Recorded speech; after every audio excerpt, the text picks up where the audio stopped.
समाज को 1000 साल के बाद यह समाज जागना शुरू हुआ है, चेतन होना शुरू हुआ है, तो इस समाज को जागने दीजिए, दोबारा से इस समाज को गुमराह मत कीजिए।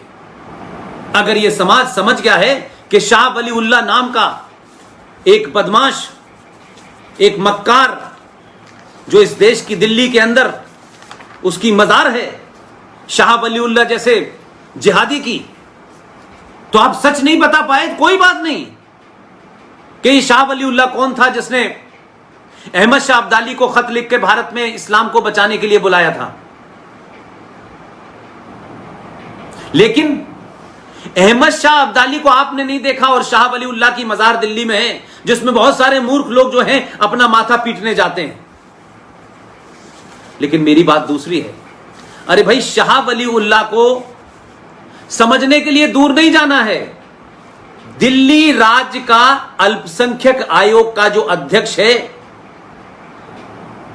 जफरुल इस्लाम, नाम के आगे भी इस्लाम है इसके, इसने भी तो चिट्ठी लिखी इस्लामिक देशों को कि भारत में हिंदू जो हैं मुसलमानों के खिलाफ अत्याचार कर रहे हैं, आप भारत की को जरा सबक सिखाइए। तो आधुनिक दौर में जफरुल इस्लाम भी वही काम कर रहा था और प्राचीन भारत के अंदर वलीउल्लाह भी यही काम कर रहा था, शाह वलीउल्लाह। तो क्या फर्क हो गया?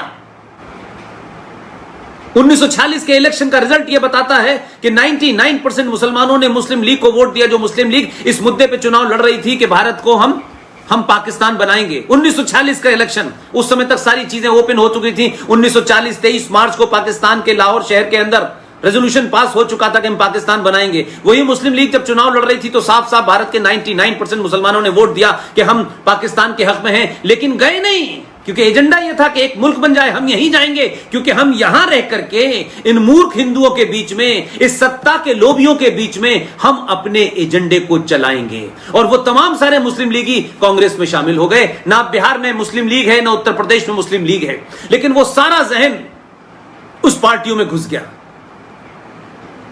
इसलिए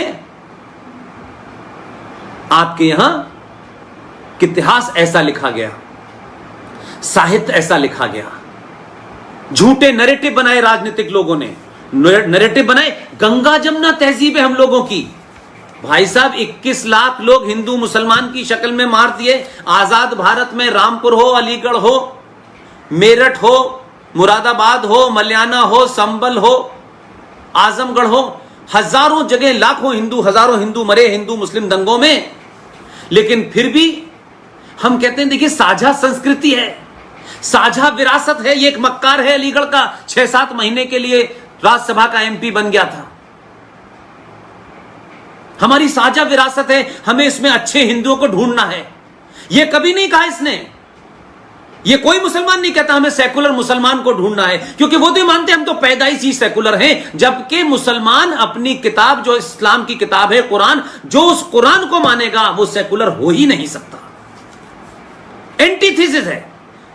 लेकिन वो लोग वो ज्ञान का पाठ पढ़ा रहे हैं कि हमें कुछ सेकुलर हिंदुओं को आगे लाना है, क्योंकि सेकुलर हिंदुओं को आगे रख के ही तो तुम्हारी नफेरियस डिजाइनें थी जो 48 और 47 में पूरी हुई, जो 1990 में कश्मीर में पूरी हुई, जो मालदा में हो रही हैं, जो संबल में हो रही हैं, जो रामपुर में हो रही हैं, जो मेवात में आप कर रहे हैं। उसके लिए कुछ आपको ऐसे हिंदुओं की जरूरत जरूर है, उन्हें आगे रखो ताकि हमारा असली चेहरा पता ना चले। गंगा जमुना तहजीब ये कहां से आई? अरे कौन से सन में थी भाई? पिछले 500 साल के इतिहास में कब साझा विरासत थी? किसको झूठ बोला जा रहा है? हमारे यहां के लालची नेताओं और व्यवस्था ने ऐसे लोगों को सुना, कहा देखिए साहब, इकबाल साहब ने हमारा तराना लिखा है, लेकिन यह नहीं बताया कि उसी मक्कार इकबाल ने एक मिल्ली तराना भी लिखा है जो पाकिस्तान में गाया जाता है। इसलिए अधकचरी नॉलेज और महान बनने का शौक और पॉलिटिकली करेक्ट दिखने की लाह और चालसा ने हमारे अंदर एक बीमारी पैदा कर दी है कि हर आदमी चाहता है सब तारीफ करें बस उसकी, हम अच्छे दिखने चाहिए।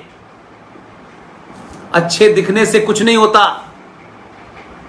अच्छे दिखे होते तो महाराणा प्रताप का इतिहास लिखा जाता, बाबर के नाम से और औरंगजेब के नाम से, और इस ये जिहादी इस्लामिक आतंकवादी जो इस देश में आए थे 400, 500, 600 साल तक रहे, 50-50 सड़कें ना होती।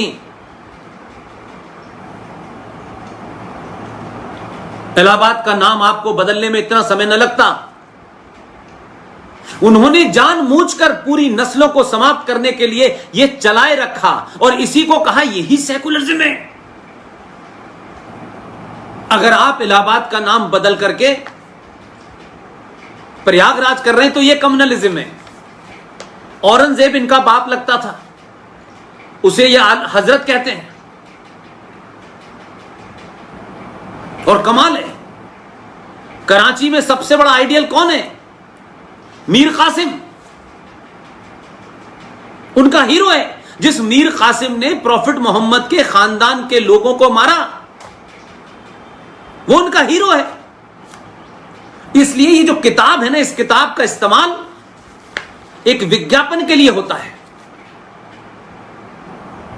इसलिए मैं कहता हूं कि इन कुछ झूठे नारों से बाहर निकलिए और सारे धर्म बराबर हैं और सारे धर्म शांति का संदेश देते हैं। ये एक टेलीविजन पे है, एक साउथ इंडिया का एक बहुत बड़ा अपने आप को इंटेलेक्चुअल समझता है, वो सबरीमला पे भी बोलता है, वो राम मंदिर पे भी आके बोलता है। मुझे खुशी है कि ऐसे लोग भी टेलीविजन पे जाने लगे हैं, प्रोफेसर आनंद कुमार जैसे लोग, जो उनको वहीं बैठे बैठे जमीन दिखा देते हैं तथ्यों के साथ।